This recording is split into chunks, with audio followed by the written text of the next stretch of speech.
Hello Aries, welcome to your reading. My name is Maria and this is a tarot intuitive story for you if you have Aries anywhere in your chart, if you're a cross watcher, or if you don't have Aries anywhere in your chart and you're not a cross watcher.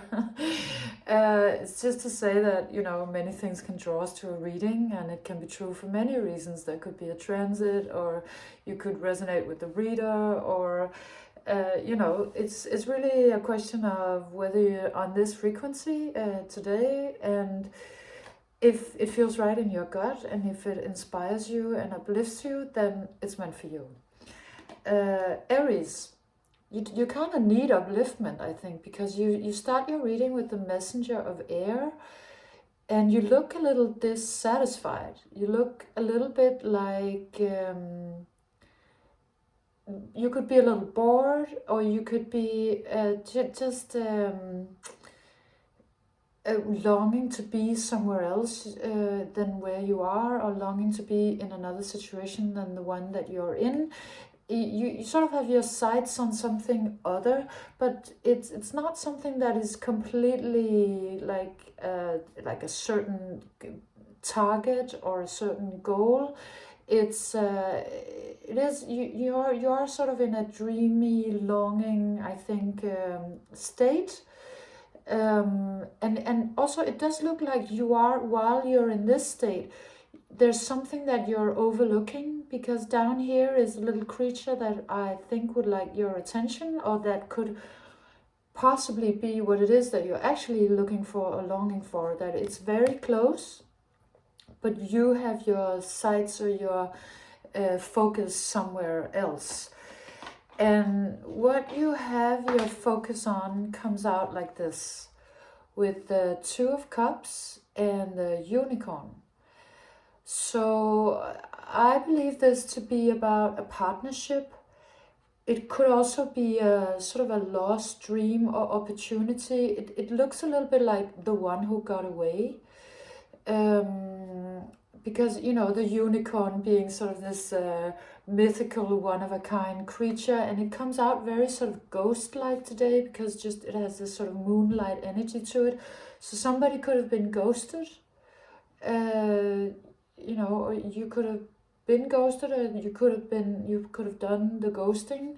But it looks like there was a relationship that has sort of turned into a ghost in some way, shape, or form, or you are longing for a particular relationship, and it sort of keeps escaping you, because there is sort of a longing in this. There is a wishing for something that could have already, you could have already had an experience of going through this and losing it again, or it hasn't really come in, and you're sort of starting to wonder whether it's all just a mirage, whether it's actually something that's going to happen for you or in your life, or if you're thinking about a particular person, with that person, or a particular creative project, it could also be. So this is sort of where your focus is.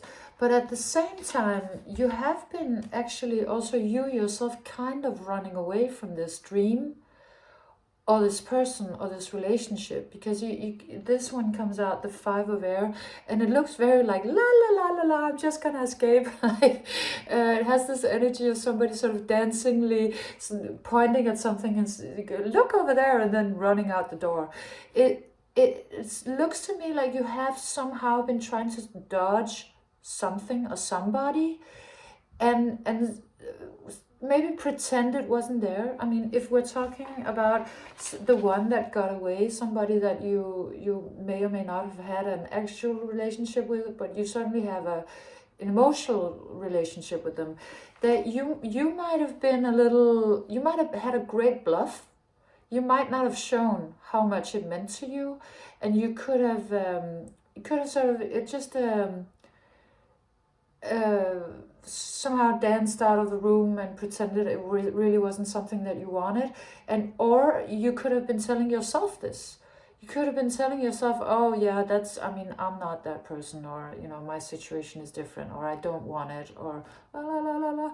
And somehow just, you know, moving elsewhere in your life. So, or in this particular situation. The Six of Cups then comes out. I mean, you have a lot of love cards on this table, so it doesn't have to be a love reading, but it very, very well could. This is also sort of the nostalgia card. So there, again, maybe pointing back to something that didn't pan out at an earlier point, but also, I think, speaking about you having invested your love elsewhere, invested your love and attention in something where you felt more safe than you did investing in this unicorn. So because, I mean, here it comes out as a dog, and that could, you know, you could have, you know, a complete soulmate that is your pet, that you love and adore, and that has followed you for many, many years.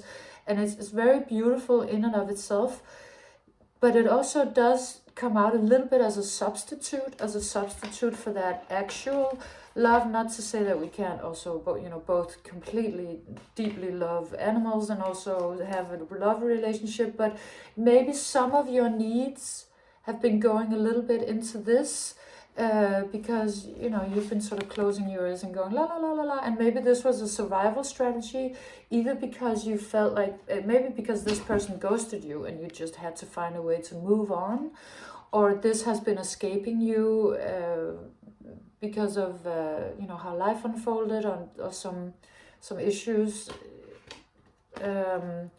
So you know, something else has been filling up your sort of emotional energy, or say you have been investing in other things, but maybe not directly in a deep, committed love relationship with another human being. Or, I mean, if we're talking about an old dream, it's like you did something other than well, not to say that a dog is a sub, because it's a completely, I mean, it doesn't have to be a dog, it's just a metaphor, but it is to say that it's, I mean, that is a completely valid love in and of itself, but maybe it did take on a little bit of the qualities that were meant to be from a partner. And this could also be, could have been raising a child, and you've been just focused on that for 20 years, and you've kind of maybe forgotten about some of your other needs that a child cannot fulfill. Something to that effect. And it actually has you kind of frustrated, because you do have a deeper frustration about some needs that are not being met, that haven't been met for a short while or a long while. And actually a deeper part of you is very well aware of it and is kind of frustrated and irritated. So this could be sort of an emotional frustration, and or sexual frustration, or mental, the thing that sort of a partnership would give you, or the things that a partnership would give you, sort of, in a way, love and belonging. And actually, yes, it is causing this dissatisfaction on a deeper level, because your needs are not being met. And so this throws you back to these to the thought about love. And that is clearly not a simple thought for you, or the concept of love is not just simple, because you come out with these two cards, which is again love card, the Two of Water. You already had the Two of Cups on the table, but also the Five of Cups comes out, and they look like sort of two aspects of love, potentially. One that is very light and playful, that you would most likely want, but then the other one where it's like a black hole where your energy falls into, and sort of investing your energy in something that doesn't pan out. You could have a history of this, or a sort of a thought form that you feel like that's how it always works out for you, or that was how it worked out with this one. And so you haven't completely healed that. You haven't really figured out, you haven't found your peace with the concept of love. again after this disappointment that I think you had. It is, oh, excuse me, it is something you, I mean, you want and you long for it, and there is some part of you that is kind of grating on your nerves. And maybe you're also kind of irritated at this reading because you might be like, no, I don't want to talk about love. Why are we talking about this? Well, because it is actually kind of important and it wants to come out. And if at this point, this would like to be fixed, you know, this idea.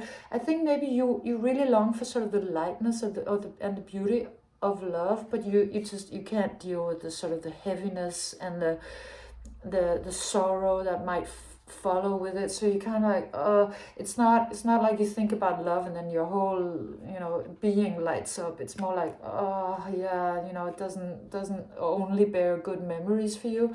So that's one part of it. But it's also, maybe you have kind of forgotten about the lightness of love. Maybe you only remember the loss. So the beaver is the next card that shows up, and the beaver talks about shifting your energy and your focus to action. Because if you see this beaver, it's actually kind of this one looks kind of satisfied, or it looks like it found a way to channel its energies.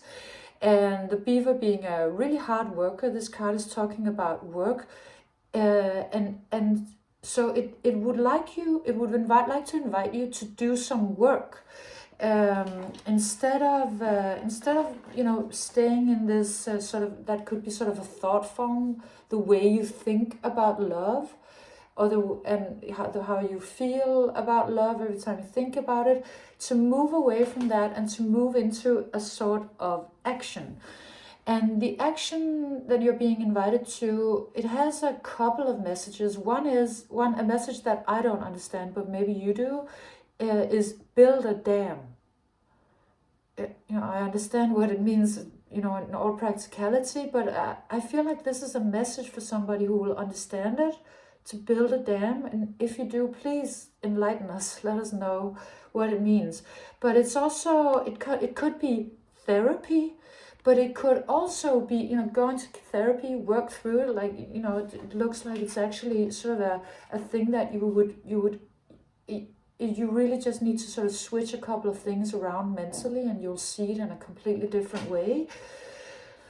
But this also comes out as get busy doing something that gives you any type of sense of success, like little things, or big things, but really it comes out very much as little things, like get cracking on your to-do list, or get cracking on some practical matters that will take your mind a little off of this sort of sadness that's lingering, because it seems like if you just shift gears into doing some things that have a practical influence, positive influence on your life, that it's going to create quite the shift.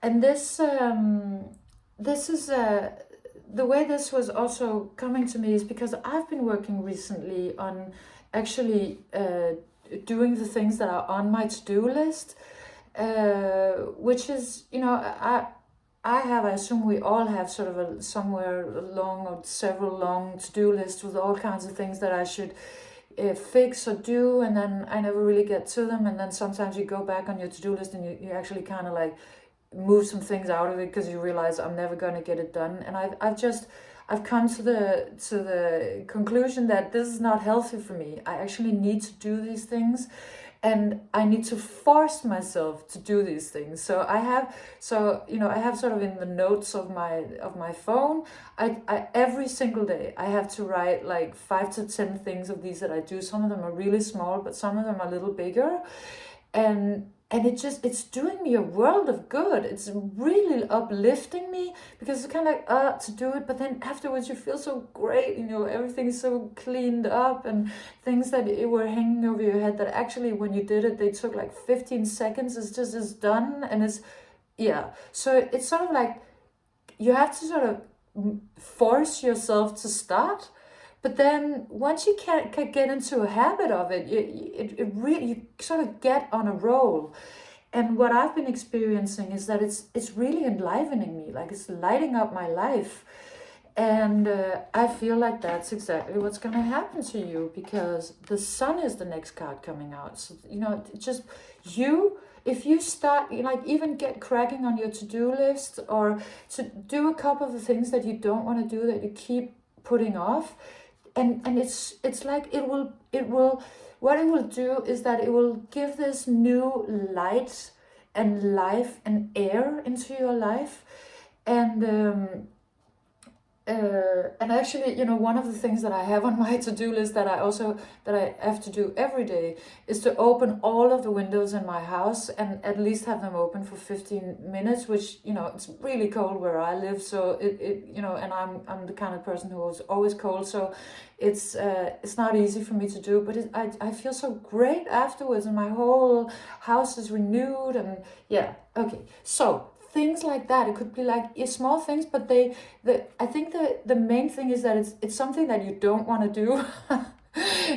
It has to be something where you think, no, couldn't I just put it off? I really don't feel like it, because that's the thing that has enough energy for a new sort of frequency to start arriving, and a shift.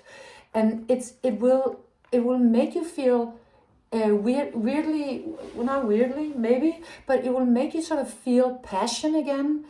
And of course it would, because Aries, you know, you're not meant to just sit around and wait, you know, for something. You're a cardinal sign. You need to move, and you need to do things, and just, you know, get cracking, do anything, like just really anything, clean up a kitchen drawer, a thing like that, because it will sort of bring a new sort of spiritual, mental, emotional spring into you and your life, and you will remember your inherent passion. And then this one comes. The next card after the sun is the Lovers, and this really comes out with passion.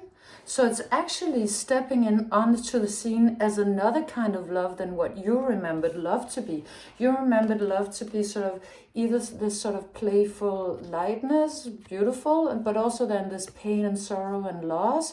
But this is like, bam, this comes in sort of with fire and passion, and it's a whole other energy, and apparently it's the one you're gonna call once you start to sort of reignite yourself, by start to, you know, begin work, and the sun is gonna shine, and passion is gonna sort of, because it will ignite a passion that then will manifest in your life, with looks very much like another, and almost like everything, you know, because if we're passionate sort of about life, about our own life, about the things that we do, it's that in itself, of course, is just a love affair with life, you know, with being alive and with ourselves and all of it. So working, start, you know, get yourself going, because it's really the ticket to, who wouldn't want this into their life, right? The sun and the Lovers. And the fly comes out, and it's this talks about exactly that, about how a really small thing, or a couple of small things, will turn into a major player, because it's just, you know, the fly is really small, but just in the card, it's really overwhelming. So small things will make a big difference. And it's also almost as if, you know, you doing a small thing is kind of like fly fishing for that love of yours, or you know, pulling in that thing that is so close that you haven't really realized is actually the ticket. And I think it's something, it really is like something you can do really practical in your life here and now.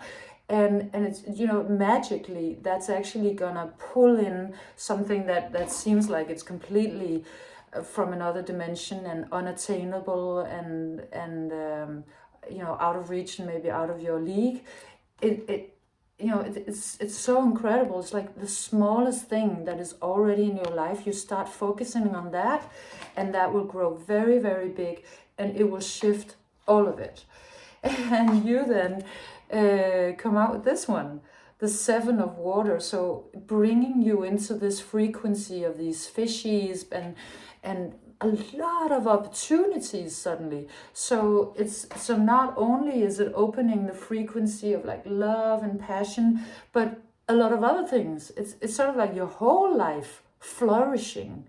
It's all of it, you and your self-worth and your home benefits and your job benefits. And so because actually maybe this is all about you needing to reignite your passion for life. And this is a ticket. Build the dam, or start the work, or do the work, or get yourself going, because it's gonna open the whole field. And it's the smallest thing, but it turns out it's not small at all. It's the whole ticket to get your life moving. And then ending your reading with the 3 of Wands, which I think speaks about you having the courage to love again, because you're standing here on the shore, sort of ready to jump on that surfboard and you know, surf the ocean. So you know, some part of you has also probably been scared and been afraid, because you know, maybe you were afraid of this old ghost, or love itself, you know, or the pain that possibly love could bring.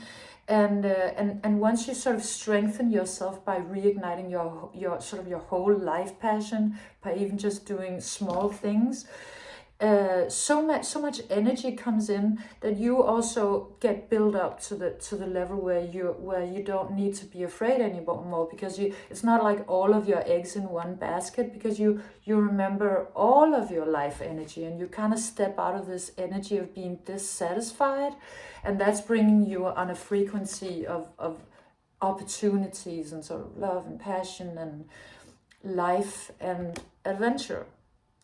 And you sort of maybe feeling ready to dip into the water again. You know, if this is about love and connection, you having the courage to engage with that again. Or, you know, maybe going for a long lost dream. That you need to have the passion first. You need to sort of feel alive, and then you'll have the strength to go for it. So this was your reading, Aries. I hope you enjoyed it. You know, the last reading I did, it was Capricorn, and usually when I end the reading, I say, thank you for being here. I hope you enjoyed your reading. But in the Capricorn, I almost misspoke and said, thank you for being here. I hope you enjoyed your reading. And well, of course I do. I do hope you endured it and also enjoyed it. And I'm happy you were here, and give me a like or a subscription or a comment if you did enjoy it, and I'll see you next time. Bye, Aries.